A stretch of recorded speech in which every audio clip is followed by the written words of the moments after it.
नमस्कार, मैं अशोक कुमार पांडे और स्वागत है आपका द क्रेडिबल न्यूज पर। खाड़ी के अंदर बहुत सारे बदलाव आ रहे हैं। अगर आप देखें तो गल्फ स्टेट्स के भीतर सारे के सारे इक्वेशन पलटते हुए नजर आ रहे हैं, जिसमें सबसे बड़ा इक्वेशन जो दिखाई दे रहा है वो सऊदी अरबिया और यूएई के बीच में पलटता हुआ इक्वेशन दिख रहा है।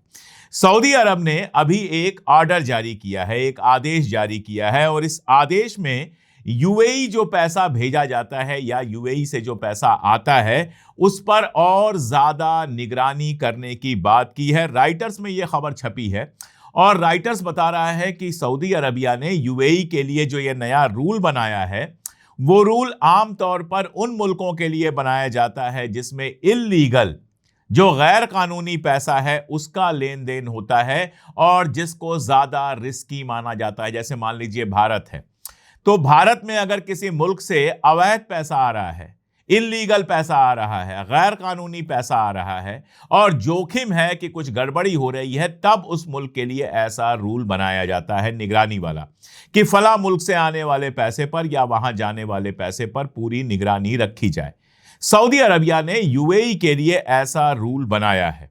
यानी सऊदी अरबिया ने यूएई को फाइनेंशियल क्राइम के लिहाज से ज्यादा रिस्क वाले मुल्कों में रख दिया है और कई सारे यूएई को पैसे जा रहे थे, कई सारे ऐसे मामलों में पैसों को रोक दिया गया, भुगतान नहीं किया गया और इसके बारे में कोई ऑफिशियल एक्सप्लेनेशन नहीं दिया गया। यानी समझ लीजिए कि सऊदी अरबिया और यूएई के बीच में जो रिश्ता खराब हो रहा है अब वो फाइनेंशियल तक पहुंच गया। सऊदी अरबिया से अगर आपको यूएई में पैसा भेजना है तो अब दिक्कतें आने वाली हैं। यानी सऊदी अरबिया और यूएई के बीच में जो तिजारती रिश्ते हैं वो और ज्यादा खराब होने वाले हैं।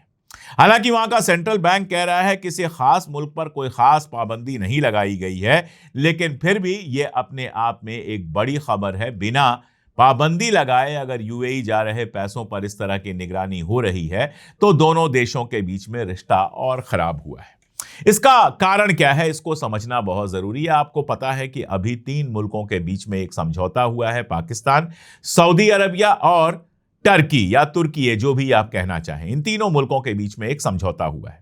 यह समझौता अपने आप में यूएई के लिए बहुत ज्यादा सरदर्द बढ़ाने वाला है, क्योंकि यह समझौता सीधे सीधे इजराइल के खिलाफ है। इजराइल की जो पूरी प्लानिंग है उस इलाके में सीरिया के और इलाकों पर कब्जा करना, लेबनान के और इलाकों पर कब्जा करना, हिंदुस्तान यानी भारत, यूएई और इजराइल का जो एक पूरा का पूरा रिश्ता बना है, जिसके बारे में कहा था इजराइल ने, नेतन्याहू ने बहुत साफ कहा था कि सुन्नी जो ग्रुप है और शिया ग्रुप है दोनों के खिलाफ ये काम करेगा। उसके पीछे यही नजरिया था कि पूरा सिक्योरिटी का जो मामला है धीरे धीरे इजराइल उस पर कब्जा करता जाएगा। जंग के दौरान भी यूएई के अंदर इजराइल ने अपने सबसे मॉडर्न वॉर इक्विपमेंट्स लगाए थे, अटैक करने के लिए भी और डिफेंस करने के लिए भी। तो इजराइल की प्लानिंग यह थी कि ये 3 मुल्क मिलकर, इंडिया, यूएई और इजराइल मिलकर सिक्योरिटी वाले मामले पर ऐसा कब्जा कर लेंगे कि कोई अरब मुल्क उनके सामने खड़े होने की हिम्मत ना करे और उसके बाद अमेरिका और यूरोप मिडिल ईस्ट से विड्रॉ कर जाएंगे। मिडिल ईस्ट में सिक्का चलेगा इजराइल का, इजराइल के पीछे पीछे खड़ा होगा यूएई। ये पूरी प्लानिंग थी और इसी प्लानिंग के तहत यमन के अंदर भी इजराइल और यूएई मिलकर दखल कर रहे थे। ये आपको अच्छी तरह से पता है।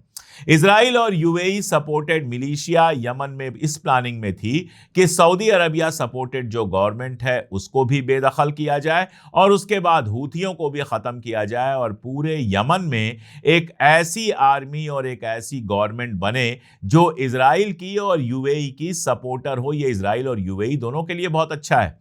यमन अगर यूएई के साथ होता है तो वो सऊदी अरबिया पे प्रेशर बना पाता और यमन अगर इजराइल के साथ होता है तो बाब अल मंदेब पर उसका हमेशा के लिए कंट्रोल बन जाता और साथ में सऊदी अरबिया के ऊपर अटैक करना भी आसान हो जाता। ये प्लानिंग थी और इसी प्लानिंग को खत्म करने के लिए, इसी प्लानिंग को पूरी तरह से बस्ट करने के लिए आप जानते हैं जनवरी के महीने में सऊदी अरबिया ने बहुत बड़ी कार्रवाई की थी और यमन के अंदर जो यूएई और इजराइल सपोर्टेड मिलिशिया थी उसको पूरी तरह से खत्म करके इजराइल और यूएई का ख्वाब तोड़ दिया था। उसके बाद ईरान वार शुरू होता है। वो सारा कुछ आप जानते हैं। हमारे चैनल पर तो दोनों चैनल्स पर, द क्रेडिबल न्यूज पर भी और द क्रेडिबल हिस्ट्री यानी TCH पर भी लगातार हम ईरान पर अपडेट करते ही रहते हैं। तो ईरान वार शुरू होने के बाद सऊदी अरबिया के ये समझ में आया कि अमेरिका भी हमारा कोई खास फायदा नहीं कर सकता, किसी तरह की हिफाजत हमें नहीं दे सकता। बहुत सारे सऊदी अरबिया के इंटेलेक्चुअल्स के बयान और बाकी सारी चीजें हैं जिनको देखकर साफ समझ में आता है, क्योंकि याद रखिएगा कि सऊदी अरबिया या मिडिल ईस्ट के किसी भी कंट्री पर अगर ट्विटर पर कोई लिख रहा है, अगर फेसबुक पर कोई लिख रहा है, तो बिना गवर्नमेंट के अप्रूवल के नहीं लिखा जाता है। जब सरकार कह देती है हाँ लिखो, तब लोग लिखते हैं, अदरवाइज उनको उठाकर अंदर किया जा सकता है। तो सऊदी अरबिया के इंटेलेक्चुअल्स के जिस तरह से बयान आ रहे हैं, बहुत साफ समझ में आ रहा है कि सऊदी अरबिया में ये एक माहौल बना हुआ है कि अमेरिका हमारी हिफाजत के लिए नहीं है और अमेरिका के चलते हमें ईरान के हमले झेलने पड़े। इसलिए बेहतर है कि हम ईरान से रिश्ते ठीक कर लें और अपनी ताकत को मजबूत करें। इसी ताकत को मजबूत करने के लिए पहले पाकिस्तान के साथ समझौता किया गया और उसके बाद पाकिस्तान और टर्की दोनों के साथ एक समझौता किया गया। कहा जा रहा है कि कुछ और अरब स्टेट ईरान वार खत्म होने के बाद इसमें शामिल हो सकते हैं। आप जानते हैं कि इजिप्ट इसमें शामिल होने वाला था, कई मीटिंग्स में शामिल हुआ था, लेकिन फाइनली UAE के दबाव में इजिप्ट इससे बाहर निकल गया। यानी अगर आप देखें तो मिडिल ईस्ट के अंदर 3 गठबंधन आपको फिलहाल दिखाई दे रहे हैं। एक गठबंधन आपको दिखाई दे रहा है जिसमें सऊदी अरबिया और टर्की है, या तुर्की है, जैसा भी आप कहना चाहें। सऊदी अरबिया और तुर्की पाकिस्तान के साथ मिलकर एक गठबंधन बना रहे हैं जिसको सुन्नी गठबंधन कहा जा रहा है। एक दूसरा गठबंधन पहले से वहां पर है जिसमें ईरान है, हिजबुल्लाह है, जिसको रेजिस्टेंस कहा जाता है। इसमें हमास भी है, इसलिए इसको शिया गठबंधन कहना तो ठीक नहीं होगा, लेकिन चूंकि इसका लीडर ईरान है जो एक शिया मुल्क है, तो इसको आमतौर पर शिया गठबंधन कहा जाता है। और तीसरा गठबंधन जो है वो इजराइल, कुवैत, बहरीन और UAE का है। ये वो मुल्क हैं जो अब्राहम एक्कार्ड में जा चुके हैं, इजराइल के साथ हर तरह का रिश्ता रखते हैं और ये अपने आप में एक और गठबंधन है। अब देखिए तुर्की का जो मामला है वो भी बड़ा कमाल का मामला है। तुर्की अगर आप देखें तो इन सबसे बड़ा, इन सबसे ज्यादा पैसे वाला मुल्क है और इस इलाके में सबसे बड़ी आर्मी और सबसे ज्यादा हथियार किसी के पास है तो तुर्की के पास है। साथ में तुर्की नाटो का मेंबर है और तुर्की एक मजबूत मुल्क है। तुर्की के पाकिस्तान के साथ अच्छे रिश्ते हैं। ऑपरेशन सिंदूर में भी उसने पाकिस्तान की सीधी मदद की थी और तुर्की के साथ सऊदी अरबिया के रिश्ते भी अब अच्छे हो गए हैं। ईरान के साथ भी तुर्की ने कोई दुश्मनी मोल नहीं ली और अपनी जमीन का इस्तेमाल ईरान पर अटैक के लिए नहीं करने दिया। तुर्की ये जानता है कि कभी भी इजराइल के साथ उसकी जंग हो सकती है। अभी हाल में खबर आई है और वो खबर यह है कि सीरिया में एक आर्मी एयरबेस पर हमला हुआ था। एक दिन पहले रात में हमला हुआ था। आज जब मैं आपसे बात कर रहा हूं 19 अगस्त है, 18 अगस्त को रात में इस पर हमला हुआ था। यह सीरिया का एयरबेस है जिसका नाम है अबू दुहूर एयरबेस। अब ये जो एयरबेस है इस पर हमला हुआ तो यह हुआ कि किसने हमला किया। अब जाकर इजराइल ने इसको क्लियर किया है, इजराइल के प्राइम मिनिस्टर ऑफिस से यह क्लियर हुआ है कि यह जो हमला हुआ था अबू दुहूर एयरबेस पर, यह हमला हुआ था इजराइल द्वारा, यानी इजराइल ने यह हमला किया था। अब इजराइल ने सीरिया के एयरबेस पर हमला क्यों किया? पहली बात तो यह देखिए कि गोलन हाइट सहित कई सारी जगहों पर पहले ही इजराइल कब्जा कर चुका है सीरिया के। अब सीरिया पर जो निगाह है वो तुर्की की भी है। तुर्की ने नॉर्थ से अपनी सीमा, अपना बॉर्डर नहीं खोला होता और अपने लड़ाके नहीं भेजे होते तो असद गद्दी से नहीं हटे होते। तो तुर्की मान के चलता है कि सीरिया के साथ उसके रिश्ते अच्छे होने चाहिए और सीरिया को उसके प्रेशर में काम करना चाहिए। सीरिया के ऊपर बहुत सारे प्रेशर हैं। अमेरिका, इजराइल, तुर्की ने इनकी मदद की थी। अमेरिका का प्रेशर है कि तुम हिजबुल्लाह को खत्म करने में मदद करो। सीरिया अपनी बाउंड्री के अंदर, अपनी सीमा के अंदर तो हिजबुल्लाह पर थोड़े बहुत हमले करता रहता है, लेकिन अभी लेबनान में घुसकर हिजबुल्लाह पर हमले करने की हिम्मत नहीं कर पा रहा है। तो एक प्रेशर वो है।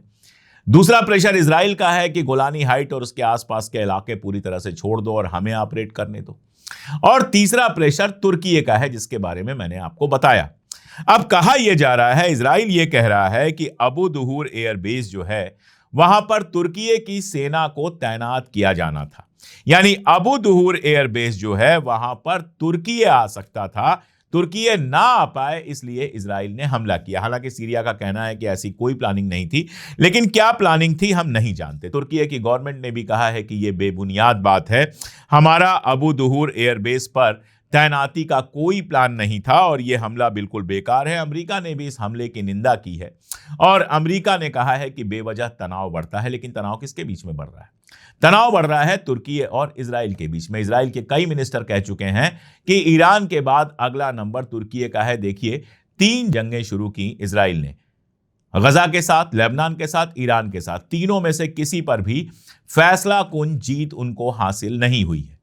अब चौथी जंग तुर्की के साथ ये शुरू करने के मूड में है। अमेरिका की दिक्कत यह है कि तुर्की अमेरिका का बेहद करीबी है। अभी जब तुर्की गए थे ट्रंप, वहां पे नाटो की मीटिंग थी, तो F-35 जहाज को लेकर भी उन्होंने कहा कि हां हम तुर्की को बिल्कुल देंगे, जबकि इजराइल नहीं चाहता था कि ये जहाज मिले तुर्की को। तो अमेरिका की तुर्की के साथ भी बहुत अच्छी दोस्ती है। तुर्की एक नाटो कंट्री है, वो नहीं चाहेगा कि तुर्की और इजराइल में कोई लड़ाई हो। लेकिन इजराइल जानता है कि जब तक तुर्की को कमजोर नहीं करेंगे, हालांकि वो कमजोर न ईरान को कर पाया न कहीं और कुछ कर पाया, लेकिन उसको लगता है कि तुर्की से अगर हम लड़ाई लड़ते हैं और जीत जाते हैं या हम उसको कमजोर कर देते हैं तो अरब वर्ल्ड में और सीरिया में हमारा कब्जा करना आसान हो जाएगा। इसी खतरे को टालने के लिए सऊदी अरबिया, तुर्की और पाकिस्तान ने समझौता किया है और अगर तुर्की के साथ इजराइल की कोई लड़ाई होती है तो पहला टेस्ट होगा कि सऊदी अरबिया और पाकिस्तान तुर्की की किस तरह से मदद करते हैं, सीधे जंग में जाते हैं या क्या करते हैं। यह एक देखने वाली बात होगी। लेकिन बात जहां से शुरू हुई थी यूएई से, यूएई इसमें बुरी तरह से फंसा हुआ है। वो इजराइल के साथ है तो बाकी मुल्क अपने आप उसके खिलाफ हो जाते हैं और इस तरह से आप देखेंगे बहरीन, कुवैत तो छोटे मुल्क हैं, तो खास वैल्यू भी उनकी नहीं है, वो तो पूरी तरह से अमेरिका के कॉलोनी माने ही जाते हैं। लेकिन यूएई की दिक्कत यह है कि इस पूरे मामले में वो फंसा हुआ है। सऊदी अरबिया बड़ा मुल्क है, ताकत उसके पास ज्यादा है और उसको दुश्मन बना के अपने लिए बहुत बड़ी मुश्किलें पैदा कर ली हैं यूएई में। एक बयान बहुत पहले आया था कि कल को अगर यूएई इस जंग में सीधे शामिल हो जाए या सऊदी अरबिया के साथ जंग करे तो यूएई की जो अपनी पॉपुलेशन है, जो यूएई में रहने वालों के 5, 7, 8% पॉपुलेशन है, उसके 90% लोग सऊदी अरबिया के साथ खड़ा होना पसंद करेंगे, यूएई की लीडरशिप के साथ खड़ा होना पसंद नहीं करेंगे। तो यूएई अपने आप को चालाकी में लगातार मुश्किलों में फंसा रहा है और सऊदी अरबिया ने जो यह नया रूल बनाया है, ये यूएई से उसके और दूर होते जाने का बड़ा सबूत है। ये सब बातें अभी बहुत खास नहीं लग रही, लेकिन कल को मिडिल ईस्ट के अंदर ये बदले हुए इक्वेशन बहुत इंपॉर्टेंट रोल निभाएंगे। आगे कभी उस पर डिटेल में बात करूंगा। आज के लिए इतना ही, बहुत शुक्रिया।